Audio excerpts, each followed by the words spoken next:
Hello बच्चों, सभी बच्चों को गुड मॉर्निंग।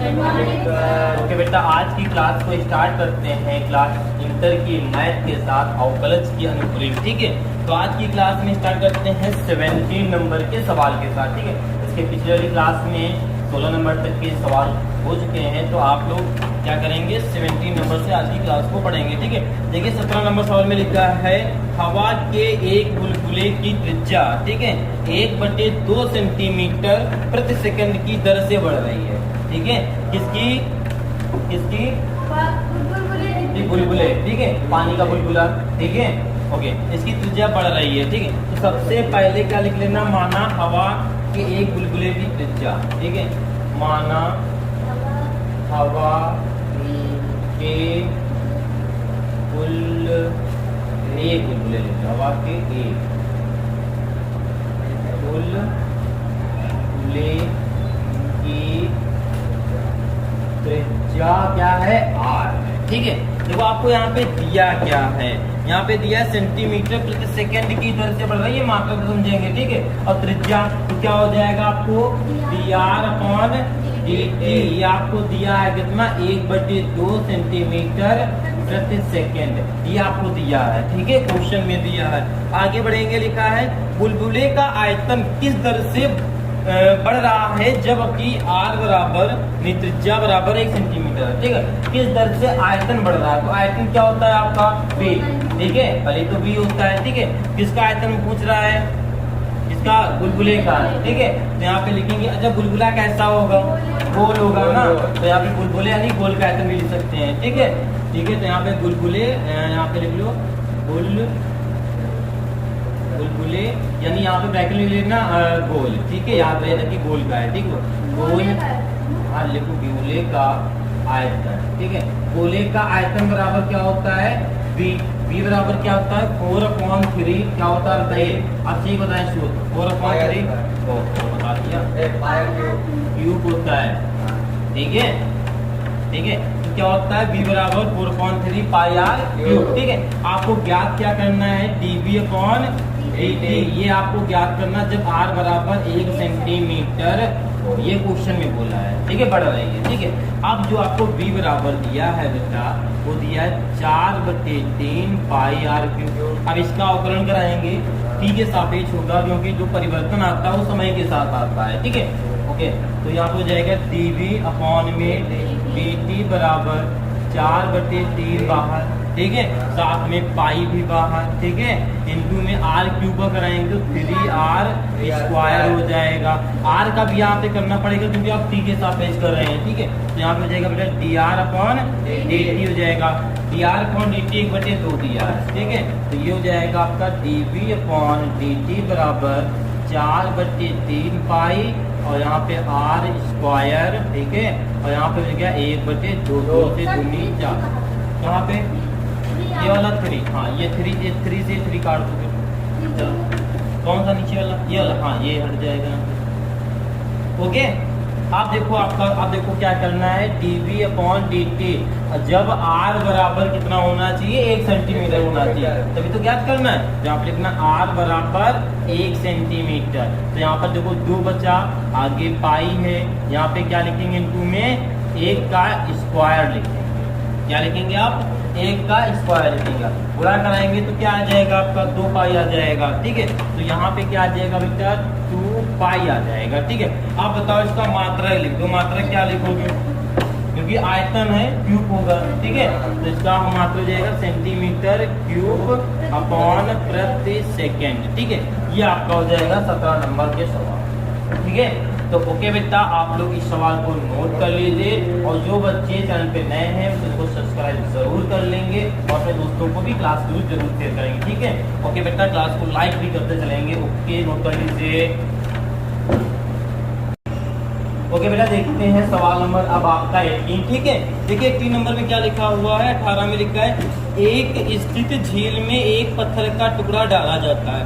एक मतलब झील है यानी पानी में, झील में पानी होगा, पानी में अगर हम पत्थर का टुकड़ा डालेंगे तो क्या होगा भाई, यहाँ पानी भर रहा है तो क्या होगा, अगर पानी टुकड़ा देखा होगा या ना हो तो डाल लेना जाएगा, कहीं ना कहीं पानी तो मिल ही जाएगा, तो टुकड़ा डालोगे तो क्या होगा, इस प्रकार से कुछ लहरें बनेंगी। ठीक है, बनेगी या नहीं बनेगी, ठीक है।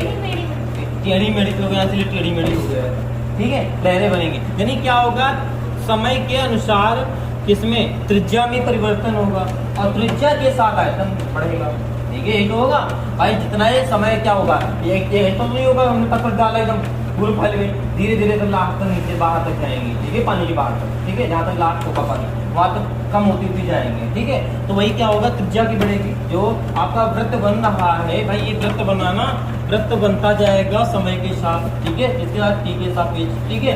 और त्रिज्या बढ़ेगी तो आयतन बढ़ जाएगा, ठीक है, आयतन में होगा परिवर्तन, ठीक है, त्रिज्या में जो परिवर्तन तो आयतन आपका बढ़ेगा, ठीक है। तो वही कहा है इसने, तो आपको लिखा है झील में पानी की लहरें 8 सेंटीमीटर प्रति सेकंड की दर से वृत्ताकार पथ में गमन, ठीक है, मतलब बढ़ रही, गमन नहीं बढ़ना, ठीक है, कर रही। तो हमने क्या किया बेटा, माना वृत्त की त्रिज्या, जो आपके जो वृत्त बन रहे हैं, तो यहाँ पे लिखा हमने माना वृत्त की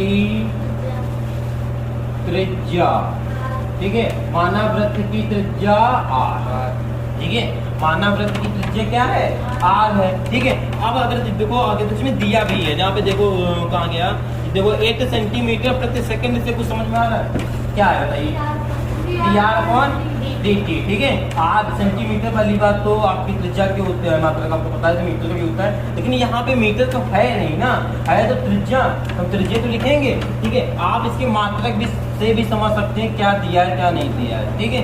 तो क्या दिया है, dr/dt, और dr/dt दिया कितना है, कितना दिया है, 8 सेंटीमीटर प्रति सेकंड, ये आपको दिया है, ठीक है। अब आपको बताना क्या है, देखो बताना क्या है, बताइए, ठीक है, हाँ, यानी वृत्त का क्षेत्रफल बताना है, ठीक है, कितनी दर से बढ़ रहा है, ठीक है। तो वृत्त का क्षेत्रफल, चलो वृत्त का क्षेत्रफल का फार्मूला क्या होता है, A बराबर होता है पाई r स्क्वायर, ठीक है। ज्ञात क्या करना है, dA/dt कब ज्ञात करना है, जब r बराबर क्या होना चाहिए, 9 सेंटीमीटर हो, ये आपको ज्ञात करना है, ठीक है। तो A बराबर आपको दिया है पाई r स्क्वायर, इसका अवकलन कराएंगे तो यह आ जाएगा dA/dt बराबर पाई को बाहर कॉमन ले लेंगे, r का कराएंगे तो 2 आ जाएगा, तुमने करा दिया, ठीक है, ओके। कोई कंफ्यूजन किसी बच्चे को नहीं, टी के सापेक्ष हो रहा तो r का भी कराना पड़ेगा, ये भी पता है, तो क्या हो जाएगा आपका dr/dt हो जाएगा, ठीक। अब देखो यहाँ पे dr/dt हो गया, dr/dt आपको दिया भी है, कि कितना दिया, 8 दिया है, तो dA/dt बराबर 2 पाई r इंटू r, ठीक है। आप देखो तो dA/dt जब r बराबर आपका 9 सेंटीमीटर हो तो 2 पाई इंटू 9 इंटू r कितना आ जाएगा, बुरा करा लो जरा एक बार, ये आ जाएगा 9 दूना 18 और 18 थे 144, ठीक है। तो ये जाएगा 144, क्या हो जाएगा बेटा, 144 पाई, ठीक है। अब मात्रा भी लिख लेते हैं, ए क्या है, क्षेत्रफल, स्क्वायर हो जाएगा, ठीक है, तो क्या हो जाएगा, सेंटीमीटर स्क्वायर प्रति सेकेंड, ठीक है। ये हो जाएगा आपका 18 नंबर के सवाल का आंसर, ठीक है। तो ओके बेटा, आप पहले ये बताएंगे, सवाल आपको इजी लग रहे हैं, आपको कितने लग रहे हैं, ओके। फिर आप लोग सवाल को नोट कर लीजिए, और जो बच्चे अभी भी बता रहे हैं आपसे, जो भी नए हैं वो बार स्टार्टिंग से जरूर क्लास देखेंगे, आप स्टार्टिंग से देखेंगे तो आपको कंप्लीट समझ में आएगी, ठीक है। आप स्टार्टिंग से क्लास देख लिए, हम आप बच्चों को एक एक सवाल बताते हैं, ये नहीं है कि मैं एक दो सवाल छोड़ देता हूँ या कुछ भी, ऐसा नहीं, एक तरफ से बताते हैं कि हम बच्चों के साथ आपको पढ़ाते हैं, ठीक है। अगर आप स्टार्टिंग से क्लास देखेंगे तो आपको कहीं पढ़ने की जरूरत नहीं पड़ेगी, आप अच्छे से पूरी क्लास पढ़ सकते हैं, ठीक है। तो आपको एक बार स्टार्टिंग से जरूर देखिएगा, ठीक है, अभी नोट कर लीजिए आप।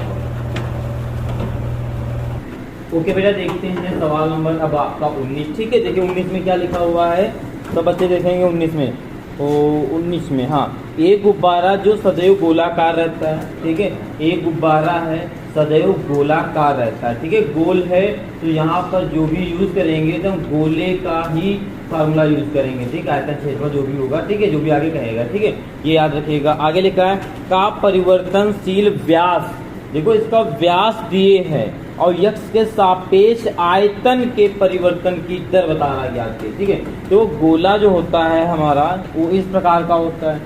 ठीक है, ये गुब्बारे का गोला। ठीक है, इसमें देखो जो गोल होता है इसमें क्या होता है, ये आपकी त्रिज्या होती है, इसको आर बोलते हैं, आधी त्रिज्या होती है, ये तो पढ़े हो। और ये पूरा क्या हो जाता है, व्यास हो जाता है। ठीक है, तो ये त्रिज्या भाई अगर बढ़ोतरी होगी तो समय के साथ त्रिज्या बढ़ेगी, इसका आयतन बढ़ेगा। ठीक है, तो इसकी त्रिज्या पता होना चाहिए, लेकिन दिए क्या है, व्यास, तो कोई बात नहीं है, हम लोग व्यास से त्रिज्या को पता कर लेंगे। ठीक है, तो सबसे पहले लिखेंगे यहाँ पे गोले का व्यास होता है डी।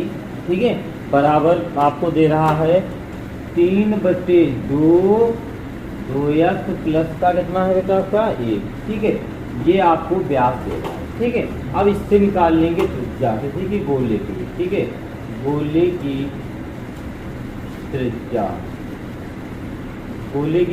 r। अच्छा, गोले की त्रिज्या क्या होती है बताइए, 1/2 आधी होती ना, आधा मतलब 1/2। ठीक है, तो 1/2 हो जाएगी। ठीक, आगे है 3/2 2x प्लस 1। ठीक है, इसके बटे में चाहे 1/2 लिखो तभी वही पूरा कराओगे तो वही होगा। ठीक है, इसको सॉल्व करेंगे तो त्रिज्या आपकी आ जाएगी 3 2 दूनी 4 2x प्लस का 1, ये आपकी त्रिज्या आ जाएगी। ठीक है, अब आ गई आपकी त्रिज्या, जो व्यास से त्रिज्या में। अब देखो सवाल को देखो, अब यक्स के सापेक्ष, ठीक है, आयतन के परिवर्तन की दर ज्ञात करना है। ठीक है, यक्स के सापेक्ष, सबसे पहले देखो यक्स के सापेक्ष आयतन ज्ञात करना। आयतन क्या होता है हमारा, आयतन भी होता है। ठीक है, यहाँ पे लिख लो, वहाँ पे गोले का आयतन, आयतन का फार्मूला क्या होगा, गोले का आयतन क्या, हाँ, गोले का आयतन होता है 4/3 पाई r³, ये होता है गोले का आयतन। ठीक है, आपको ज्ञात क्या करना है, आपको ज्ञात करना है dv/dr ज्ञात करना है, क्योंकि आयतन जो है किसके सापेक्ष हो रहा है, त्रिज्या के। ठीक है, तो त्रिज्या ओके बेटा, त्रिज्या 1 मिनट, हाँ, यक्स के सापेक्ष कह रहा है। ठीक है, तो यहाँ पर ये आपको ज्ञात करना है। ठीक है, ये क्या करना है, आपको ज्ञात करना है।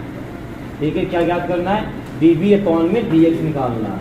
ओके, अब देखो क्या करना है, अब इसका जो गोले का आयतन है इसका अवकलन कर देंगे। ठीक है, अब इसका अवकलन करेंगे तो क्या हो जाएगा आपका, चाहिए इसको लिख लेना तब कर देना, 4/3 पाई r³। तो इसका अवकलन कर देंगे तो क्या हो जाएगा, dv/dx बराबर। ठीक है, अब यहाँ पे क्या हो जाएगा, 4 बटे, देखो यहाँ पे अवकलन करने के पहले एक चीज देख लो, यहाँ पे देखो आपको किसके सापेक्ष, देखो यहाँ पे देखो, तो समझेंगे सबसे पहले अवकलन करने के पहले। देखो यहाँ पे आपका त्रिज्या के साथ, देखो त्रिज्या भी है और यहाँ पे किसके सापेक्ष हो रहा है, x के सापेक्ष हो रहा है। अगर हम r का अवकलन कराएंगे तो dr/dx हो जाएगा, और यहाँ पे dr/dx की वैल्यू दी है कहीं पर, नहीं दी है। ठीक है, तो या तो फिर इसका अवकलन कराया जाकर तब dr/dx निकलेगा। ठीक है, या तो इसका अवकलन कराएं, इससे अच्छा क्या होगा, इस r का मान उठा के पहले इसमें रख लो। ठीक है, r आपका खत्म हो जाएगा, क्योंकि दो चीजें इसमें एक साथ बढ़ रही हैं। ठीक है, x के सापेक्ष अवकलन हो रहा है, त्रिज्या आपकी बढ़ रही है। ठीक है, तो इस वाले r का मान पहले यहाँ पे रख लेंगे तो क्या हो जाएगा, v बराबर 4/3, या तो इसका अवकलन करा के रखना। ठीक है, नहीं, मान रख लो ना सीधे r का। ठीक है, पाई, और r में क्या है आपका 3/4 2x प्लस 1, और ये ब्रैकेट, और ये है क्यूब। ठीक है, इसकी क्यूब को अगर खोलेंगे तो ये हो जाएगा v बराबर 4/3 पाई, 3 का होता है 27 गुणे में। ठीक है, 4 चक्कू 16, 16 चक्कू 64। ठीक है, और ये बचा आपका 2x प्लस 1 का क्यूब। ठीक है, ये बचा, काट दो, 3 एकम 3, 3 9 27, 4 एकम 4। ठीक है, 4 एकम 4 और 4 6 24। ठीक है, 16 चक्कू 64। ठीक है, ये आपका जो बचा वो बचा बेटा v बराबर क्या बचा, 9/16 पाई 2x प्लस 1 का क्यूब। ठीक है, अब अवकलन करा देंगे। ठीक है, तो ये हो जाएगा आपका dv/dx बराबर, ठीक है, 9/16 को ऐसे लिख देंगे, ये पाई लिख देंगे। ठीक है, 3 आगे आ जाएगा। ठीक है, अब देखो क्योंकि ये आपका अचर पद है, 9/16 पाई को हम बाहर ले लेंगे। ठीक है। अब इसका कराएंगे x की पावर n वाला फॉर्मूला यहाँ पर लग रहा है, ठीक है, अवकलन वाला, ठीक है। तो जिस बच्चों को अवकलन नहीं आती है बेसिक अवकलन का नॉलेज जरूर ले लेगा, ठीक है। 5 वाली आप एक्सरसाइज अवकलनिता वाली देख लेंगे, 2-3 क्लासेस देख लेंगे, आपको बेसिक नॉलेज जरूर हो जाएगा, ठीक है। 3 बाकी ये आपका लिख जाएगा 2x प्लस का 1, ठीक है। आगे किसका कराएंगे, 2x का कराएंगे, हाँ यहाँ पे स्क्वायर आएगा। इसके बाद 2x का कराएंगे तो हमारा 2 आ जाएगा, ठीक है। अब कट पिट कर लो अगर कुछ हो रहा हो, ठीक है। अगर नहीं हो रहा तो गुणा करा दो, ये हो जाएगा dv अपॉन dx बराबर, हाँ 2 से हो जाएगा 2 × 8 = 16, ठीक है। 9 × 27 ऊपर बचा, नीचे 8 बचा, ये पाई और ये बचा 2x प्लस 1 का होल स्क्वायर, यही आपका आंसर हो जाएगा, ठीक है। तो ओके, समझ में आया सब बच्चों को?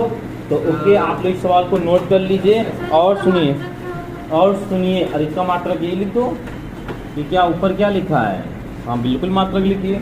v क्या है आपका, आयतन। आयतन का क्या होता है, क्यूब में होता है जो v होगा, ठीक है। तो सेंटीमीटर वैल्यू सारी दी है, किसमें मीटर में दिए हैं, देखो एक बार सेंटीमीटर में दिए हैं, ठीक।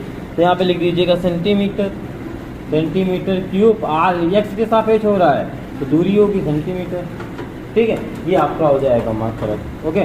चलिए आप लोग इस सवाल को नोट कर लीजिए और इसके बाद जो 20 नंबर सवाल है यानी 20 नंबर, ठीक है। ये सवाल जो हमने 12 नंबर सवाल बताया था जिस क्लास में, उस क्लास बिल्कुल सेम है, ठीक है। तो अगर 12 अगर आता है बच्चे को ये 20 नंबर कर लेगा, ठीक है। तो ये आपके लिए होमवर्क है। अगर नहीं आता है तो आपकी कल की क्लास में बताएंगे, किसी बच्चे को डाउट रहता है तो आप लोग बताएंगे तो हम आपको कल की क्लास में बता देंगे, ठीक है। और जिस बच्चे को अगर 20 नंबर सवाल नहीं आता तो कमेंट जरूर करके बेटा बताएगा, जिस क्लास में जब भी बताओगे उस क्लास में आपको बताएंगे वो, ठीक है।